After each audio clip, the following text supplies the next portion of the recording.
Hey everyone, Forrest the Arvid Engine here, and welcome to another reaction that I haven't done in a long time. Geez, 2025 has been nuts for the show. Like, I know it's the 25th anniversary, but 25th. Start again. Hey everyone, Forrest the Arvid Engine here, and welcome to another reaction that I haven't done in a while. God, 2025 has been nuts. I know it's like the 80th anniversary for the show, for the franchise even, but Jesus Christ, we've gotten so much stuff. Like we've gotten like the pilot, we've gotten a lot of like behind the scenes for Magic Railroad. The props got sold. A lot of Brett Allcroft's stuff got sold. I'm wearing one, by the way. Um, and yeah, like it has been so nuts this year.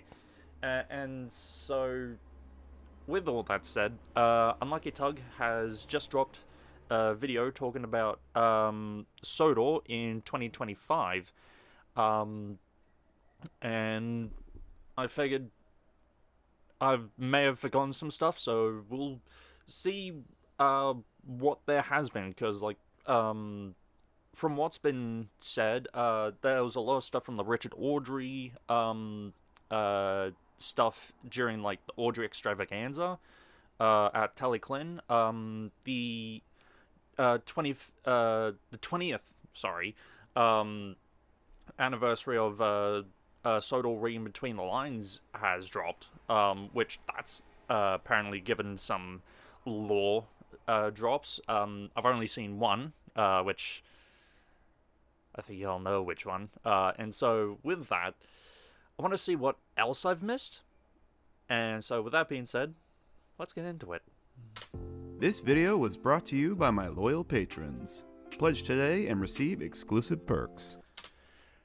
By the way, I am watching this on Patreon, because peek behind the curtain, I work night shift, and these videos like on YouTube come out whilst I'm working, and so I figured what better use of my time than to like go to Patreon and like see them early. Like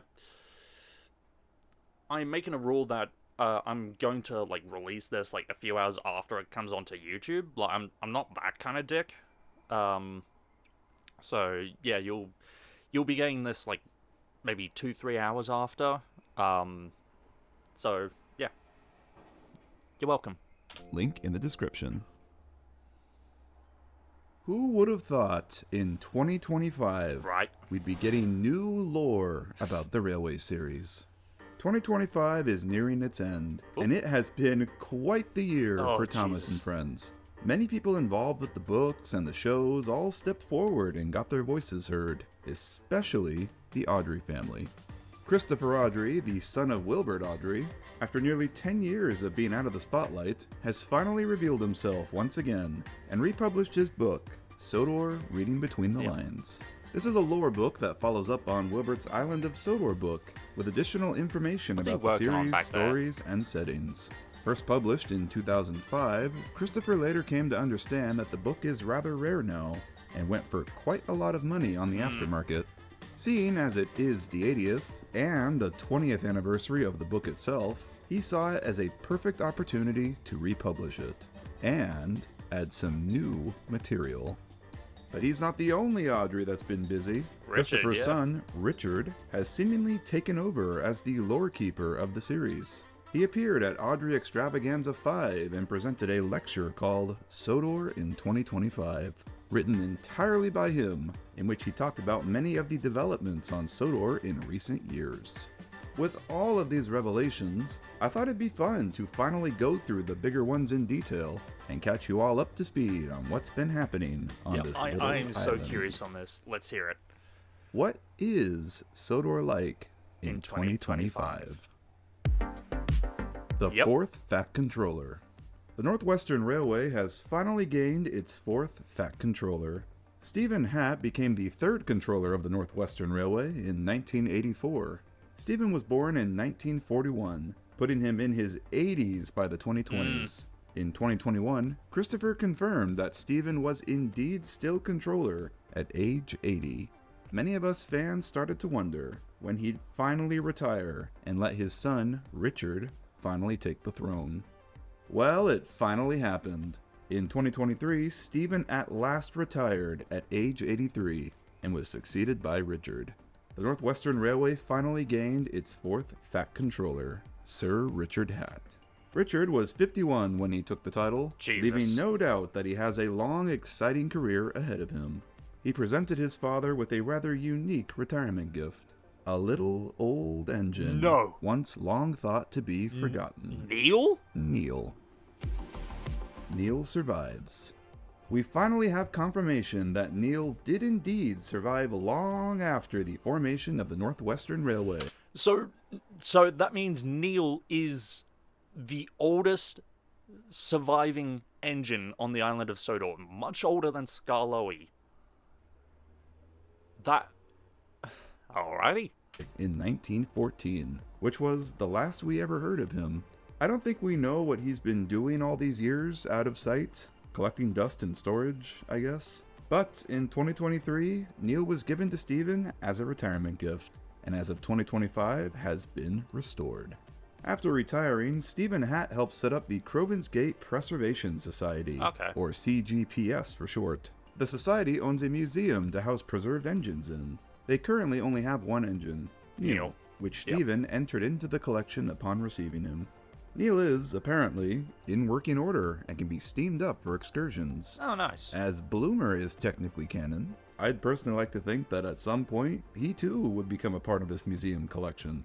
I'd also like to think the society, at some point, would raise funds to construct a new-built coffee pot replica. But that's just my own wishful thinking. Yeah, well, I mean, we've struck coal. Okay, I'm actually kind of curious to see what that's about. But yeah, the CGPS, that I feel like that is going to hold a lot of like the older engines. I know it's 2025, and like pretty much everyone up to like Gordon is like over 100. Like, granted, we've still got like Duck and Oliver to go before they hit 100. But yeah, like Thomas, Edward, Henry, Gordon, James, Percy, Donald, and Oliver, they're all well into their hundreds. With Gordon being like the youngest. And so like it makes sense that at least there's going to be some engines that are going to be preserved. Like I know Rich is probably going to want to keep all of the engines like in working order and like in service, but like there's going to be a point where at least one of the engines is going to have to be preserved, and so like that just begs the question, like, who is it gonna be? And like, well, we have to wait until like Richard potentially like makes new stories. But again, that's wishful thinking, and we'll see what happens from there. We've struck coal. In the 2010s, the University of Sodor performed a study in the northern tip. There is a University of Sodor. That shouldn't surprise me. Going back. My own wishful thinking.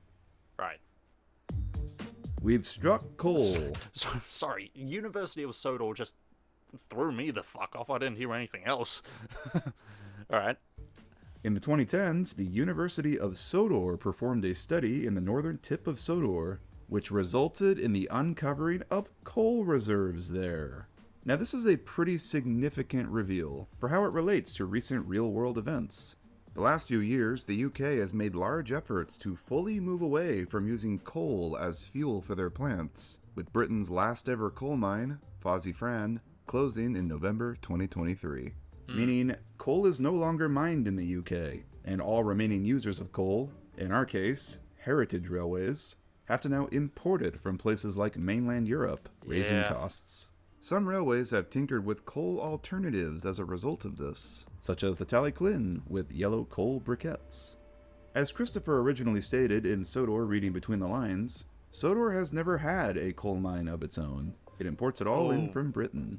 So the closure of the final UK coal mine, and not to mention import complications from the Russia-Ukraine conflict, this would have posed a pretty big dilemma for Sodor, which is home to entire fleets of coal-burning steam engines. So the discovery of coal reserves on Sodor is a miraculous find. The new coal in this vein was found to be of reasonable quality for steam engines, so Sodor now has its own resource of coal to use for its own locomotives. And who knows, maybe it exports it out to the mainland heritage railways. I mean, that would be nice, but Sodor's not that big, so and it was 2010, so I'm gonna say from there it's probably gonna support the island for like another 15, 20 years, so I'd sure like to think they do.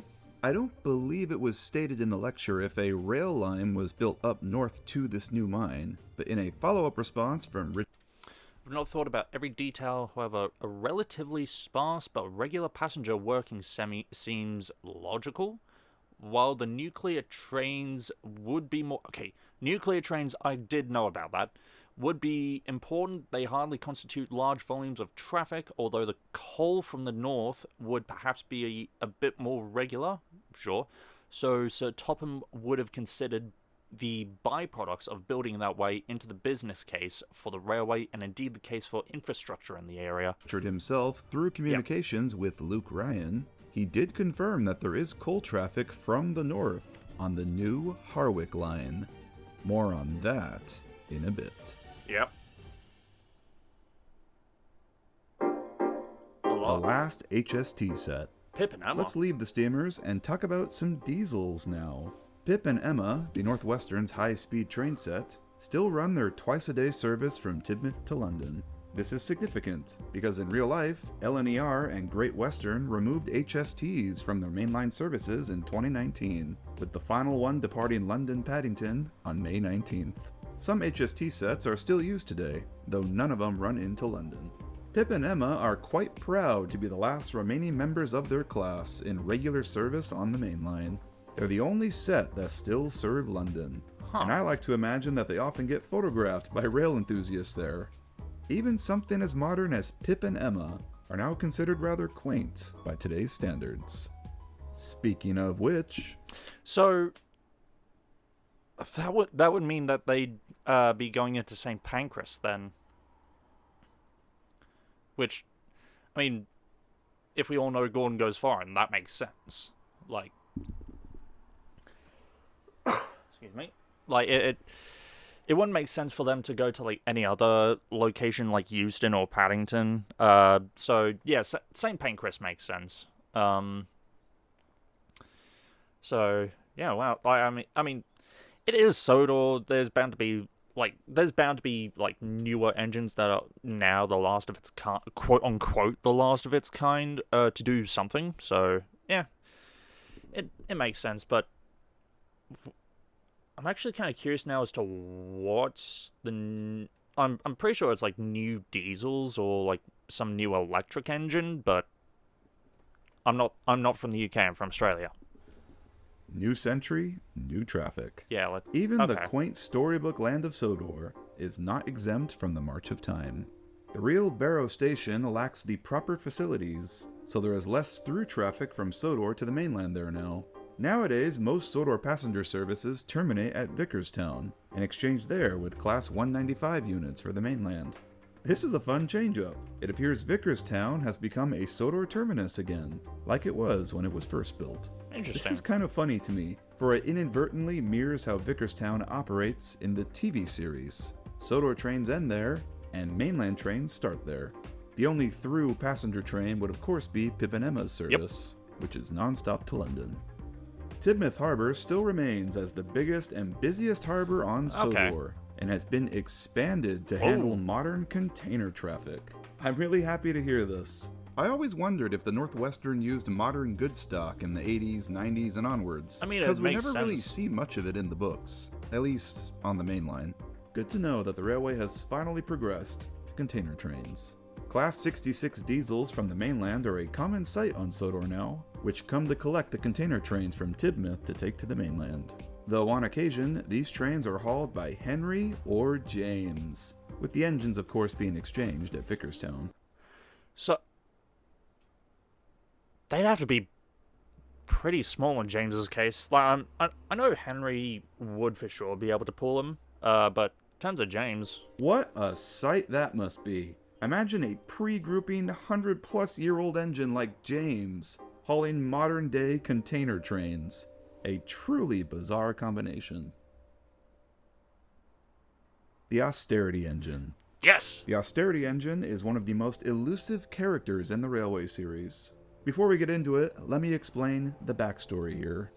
The austerity engine got its roots in the book Wilbert the Forest Engine. The book, which takes place in 1993, opens up explaining Donald and Douglas are overworked, and Stephen Hatt considers bringing in a Hunslet austerity saddle tank engine to help them. But before he commits to buying one, he wants to try one out. He speaks with a friend at the Dean Forest Railway, and they allow him to borrow Wilbert. Wilbert proves successful, and by the end of his stay, Stephen is sold on buying a Hunslet austerity saddle tank. By the end of his stay, the Fat Controller knew that an engine like Wilbert was exactly what he needed. And it's never brought up again. This austerity engine is never mentioned again, nor is brought up in any of the lore material. It's one of the few loose ends in the Railway series with no follow-up. It has remained an absolute enigma in the fandom, and many fans have created their own OCs to fill the void. Well, we now finally have an answer to who the austerity engine is. Christopher has asked about the engine in his book's FAQs section, in which he says, the austerity engine was called Walter, and his color scheme is black. We have a name, folks, and a color scheme. I present the Northwestern's 13th steam locomotive, Walter. Unfortunately, we don't know many specifics about him. We don't know where he came from, what his livery looks like, other than it's black, nor what year he was brought to Sodor. But we do know why he was brought there. Sodor goes nuclear. A railway line up the west coast to Harwick has always been a point of discussion throughout the series. As we all know, the first plans to run a train line up there came during World War I, when the Admiralty wanted the ability to run armored trains all along the coast in defense of potential attack. However, by the time they reached Arlesborough in 1916, the conflict had passed, and the plans were dropped. The idea of a rail link between Arlesborough and Harwick was proposed again in the 40s, but once again was shot down, because it was found that the roadway services would suffice the transport needs. In the TV series canon, the extension to Harwick was built, and its construction occurred in Sodor's Legend of the Lost Treasure. 10 years later, and I still cannot believe that they brought this very niche deep-cut thing into the TV series and made it the main setting of a whole movie. Right. The new line was completed by the movie's end, and is now run by Daisy and Ryan. I'm happy to say that the long-proposed Harwick extension did finally come to be in the Railway series, and was built sometime prior to 2020. The new track up the coast was laid to enable development of a nuclear power plant near Drogen y Clagan, which took advantage of the uranium sourced Drogen prior. Oh, so it's not further up. Oh, it's not further up than I thought. Ooh, that's okay. I legit thought it was like much further up than I thought, but no, it's at Drogen y Clagan. Okay. Interesting. Prior to 2020. The new track up the coast was laid to enable development of a nuclear power plant near Drogen y Clagan, which took advantage of the uranium sourced from the abandoned lead mines at Toryrek. The line also serves offshore wind farms in the north of Sodor. Yeah. The proposal was to originally upgrade the old roads to handle the heavy goods traffic for these projects, but this was frowned upon by the Sodor Industrial Relations Service. So, they built a new railway line instead, and the Harwick extension finally came to be. Walter was brought to Sodor specifically to help with the line's construction. With Richard confirming traffic from the coal mine up north also runs on this line, we can conclude that a line was built to it at some point as well, or to some sort of dumping point that trucks bring the coal down to, where it is then loaded into railway wagons. The Harwick extension mostly runs goods, coal down from the new mine, and materials to and from the power plant, including occasional nuclear waste trains being brought down to Tidmouth, all hauled by presumably Walter. A real workhorse engine that little guy is. Yeah. From Tidmouth, these waste trains are transported across Sodor to Sellafield to be processed. Thanks to the new plant and the wind farms, Sodor is now a net exporter of emission-free electricity to the UK mainland. Now, I don't think there was any mention of any stations built on this new line, but as Richard confirmed via Yeah. Because, I mean, like, it would make sense for Harwick to have a train station. it does run a sparse passenger service, so I have to imagine that a station or a halt of some kind was erected at Harwick. These passenger trains are more than likely run by Duck and Oliver during peak hours, as an extension of their normal service. And I think that's everything. Everything major, anyways. Bit of a shorter video this time around, but I felt all of these deserve their own video, rather than being a part of something else larger. Richard Hadd is now controller, Sodor's gone nuclear, Neil survived, and Walter is real. Pretty awesome revelations. And to be honest, I think it all adds up pretty well. Nothing seems too crazy or out of the question. The only thing that really makes me raise an eyebrow is what on earth was Neil doing for the 100-something years he was out of sight? Was he in a shed somewhere in storage? Was he in pieces? Maybe some kind-hearted person tried to save him and kept him hidden. Who knows? There's definitely a story there, and I'd love to see someone try and work with it.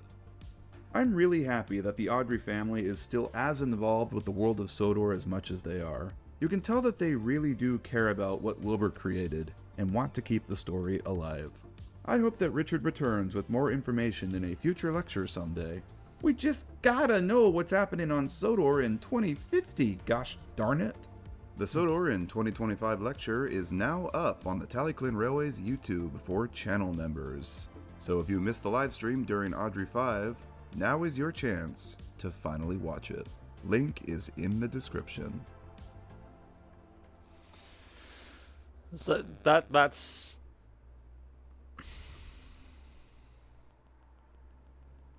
that. Why is there still 3 minutes?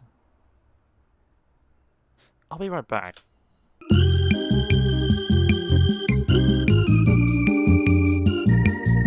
Okay, so yeah, no, so it was just updates for the channel. Yeah, that was interesting. God, I clearly missed out on like at least half of this stuff. Like I didn't realize that Pip and Emma were the last HST trains on going into London. I didn't know that Neil was still a thing. So pretty much everything from I'd say with the exception of Neil, I'd say everything in this I knew pretty well about. Like I knew Walter was introduced at some point. I knew about like the Harwick extension, and like the nuclear power plant. Some things that I didn't expect were how far down the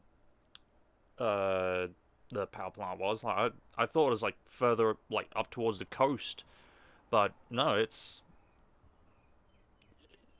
anyway. I didn't know about the coal thing. Unless I did, but that was just like in passing. But like I think the one thing that threw me off was the fact that there's a University of Sodor. So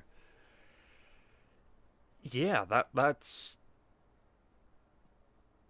pretty much that's pretty much Sodor in 2025, and yeah, looking at the realistic side of things, a lot of it does make sense, and then looking at the Railway series side of things, it also makes sense. Well, I'm glad Richard hasn't gone in over his head and just decided to add everything from the show. But I do like seeing a lot of the parallels and seeing how it all works. And it gives me hope that there will be more Railway series books in the future.